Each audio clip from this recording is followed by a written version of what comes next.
Dusk to Dawn. Since the beginning, they have been polar opposites. A beautiful balance between heaven and earth exists.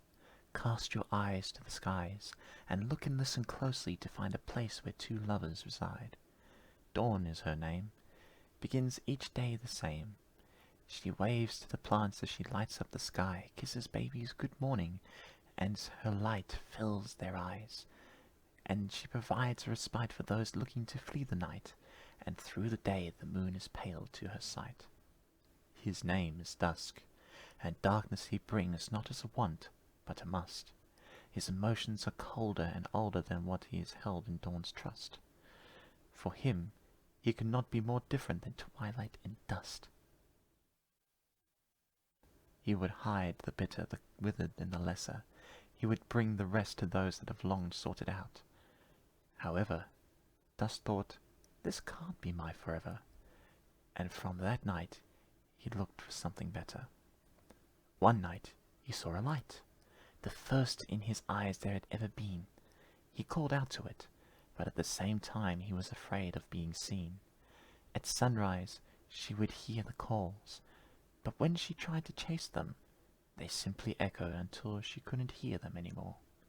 One day she looked closely at the moon. As she noticed as she moved, it would too. Maybe, she thought this through, as she cast herself toward it, as the night blanketed the world in preparation to commence a night anew. Sure enough, it caught the attention of Dusk, who later glided up and asked, "Who are you?" An awkward start, but one that was a necessary part in the creation of these wonderful things. "I bring joy and happiness. What do you bring?" Dawn questioned. "I bring a swan song for the world to sing." "Why, that's not very nice." "It's the only thing I know how to do every night." "Why don't you let the dreams of the world flow through you?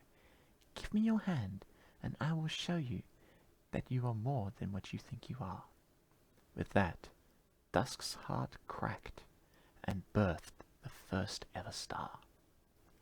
He was unsure what to feel.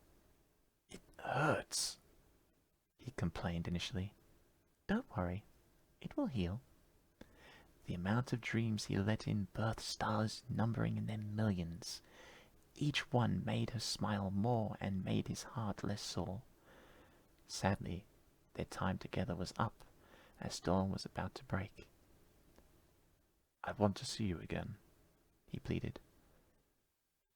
"I don't know how we'll get back here. Finding the way was hard to do at day's end." "Don't worry, I will light the way." The remaining stardust was used to give the moon its glow, as dawn's light faded from sight. And since then, dawn follows dusk, and the first star, the northern star, to meet up with each other every night.